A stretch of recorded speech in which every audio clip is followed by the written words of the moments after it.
A combined admission test is attempted by lakhs and lakhs of students each year who are looking to make the cut for various top B schools. But only a few hundred succeed. So what do those who succeed do differently? Let's find out. Students from all kinds of backgrounds attempt and crack CAT each year. What tops the news list is the fact that how many working professionals crack the exam in comparison to freshers. Some say the discipline of a job enhances the chances of an individual cracking CAT, but the matter of fact is working professionals have a different set of challenges to tackle in addition to the usual ones. One of the many students who've managed to crack CAT and crack it big. When I say crack it big, I'm actually talking about somebody who's got calls from practically all IIMs, from SP Jain, from NM, from MDI and IFT. IFT. So the list goes on basically. The fact that you guys are currently in a position where you're going to start preparing, and in October you're going to be in a position where she's already managed to deal with that position. I would want you guys to interact with the rockstar herself. So if you have a question, a bunch of questions, please feel free to ask. I have learned that you are a working professional. So am I. So my question is that from coming back from to home from office. So how difficult is it to manage? As in, do you give some specific schedule, that many hours of study on weekdays, or is it more prominent on weekends? Or how does it go with your job? Well, weekends are a blessing for sure. But see, when you're working, there is obviously a time crunch and you need to manage time a lot. So my schedule used to be reduce the time stealers, reduce talking here and there, reduce interacting with friends, and then use that time for your preparation. As in, my study schedule was, I used to study daily, not at a big stretch as it's possible on weekends for us. But yes, a schedule has to be maintained, so that you keep in touch with all the things that is happening in the class, and to check yourself time to time where you're standing in terms of preparation. How does the mode of preparation change in the last few months? Okay.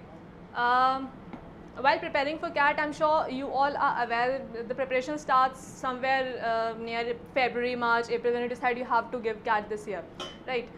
By the time July, August comes, you're like 2 months, 60 days, 60, 70 odd days from CAT. At that time, focus on your weak areas. As in, you are in a habit of giving mock tests by then, you're in a habit of checking your report by then. Sit with the faculty, talk about your weak areas. They're there to give you a lot of sessions. You just have to fix your time, you just have to devote yourself. Should we leave the job before appearing for CAT 2 months before, or take a leave for a month, because it's like very difficult to take a leave for a month from the office? So what should it be like? Well, typically such a situation should not arise, given that you're already preparing for CAT for past few months. So allocate your time judiciously throughout the preparation time, right? Even if you realize that you're not complete with the preparation, you need time, it's completely your call, leave your job or not. Many people have left the job and prepared for CAT. I would personally not feel that you should leave your job, because that really counts in the interview. What are you doing, what kind of job you are in, why did you leave your job? What also makes news each year is how many engineers made the cut. Students and experts both argue that structure of CAT often helps engineers crack the exam with ease. I have been in organizational activities since my college itself, and I enjoyed it a lot. And I realized my interest lies in the holistic approach of everything, and not just specifically a mastered approach towards anything. As an engineer, the kind of profile I'm working it's typically technical profile, but apart from that, I also get to know the different kind of areas that the business is dealing with, which is equally important once you rise the ladder. Right? You cannot stay technical all your life. Vidushi, an engineer by background, worked with Mott MacDonald while preparing for CAT. The fact that she was always a hard-working student only helped her in her endeavour. CAT में ये अपना जब job कर रही थी, job के साथ साथ इसने तैयारी की है, तो पहले से ही डिटरमिनेड थी कि मुझे कोचिंग करनी है और कोचिंग के साथ साथ मैं घर में अपना पढ़ाई कर लूँगी। मैंने कहा कि भाई इससे तो मुझे तो जहाँ तक मालूम है कि कैट की तैयारी के लिए तो लोग सब कुछ छोड़ देते हैं और पूरा इसी पे ध्यान लगाते हैं।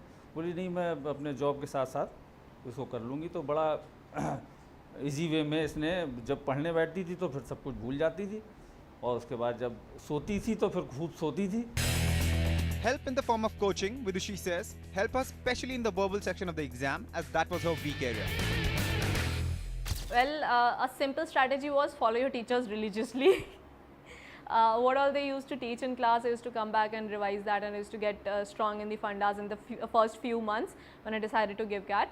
And as time passed, as mock started coming up, I sat down with them, I discussed with my strategy, and of each and every question that I was in this kind of thought process while I attempted that, and that's why it got wrong. And we worked on our weak points. They knew exactly where I was going wrong with the kind of strategy that I was giving feedback on. And then we came up with a lot of strategies. We can do this and we can do that, and this can be done this way.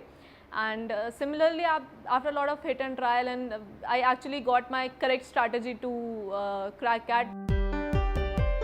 Experienced faculty, comprehensive study material, constant feedback on performance in mock tests offered by coaching institutes can prove to be really helpful. The comprehensive study material that we provide them in the classroom coaching, right, and the way the faculties who have experience of teaching more than thousands of students for last 6 to 7 years, right? So they have been a regular CAT examination givers, and they have always scored more than 99 percentile in their own domain. So this is how we take care of the faculty and the quality too, and the quality of the faculties becomes really very important inside the classroom.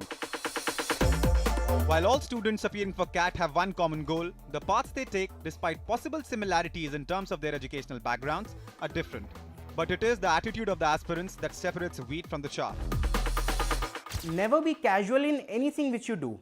If your mom asks you to tidy your room, or your boss asks you to make a presentation in front of the clients, take both things as seriously as you can. Because the intensity which you put in and the results which you get out are proportional. Pinaki, a hard-working student throughout school and IIT Kanpur, followed a very strict regimen to reach IIM Ahmedabad in his second attempt. There is no one-size-fits-all sort of a thing here. It varies from individual to individual. But there are certain key things which I learned through my experience and my mistakes. One of them is that more than the number of hours which you spend in preparing both for CAT and for the interviews, it is the number of effective hours that you put in. And to make them effective, you need to keep track continuously of what you are putting in. In my particular case, I used a mobile application to track my time. I used to punch in the moment I was sincerely studying and punch out even when my mind wandered for a minute. Many around him raised eyebrows when he did not go for other IIMs last year, despite having converted the calls. He was determined to make it to IIM Ahmedabad.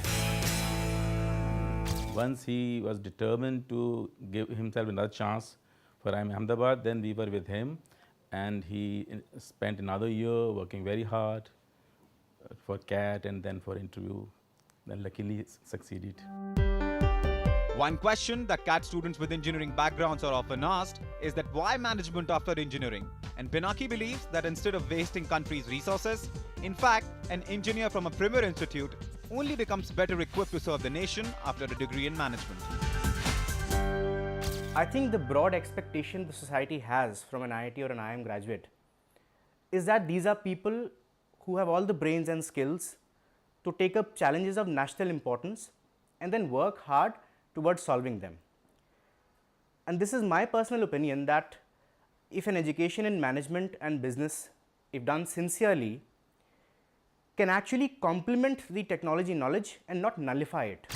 To generalize that a certain section of students have an advantage over others is perhaps not fair.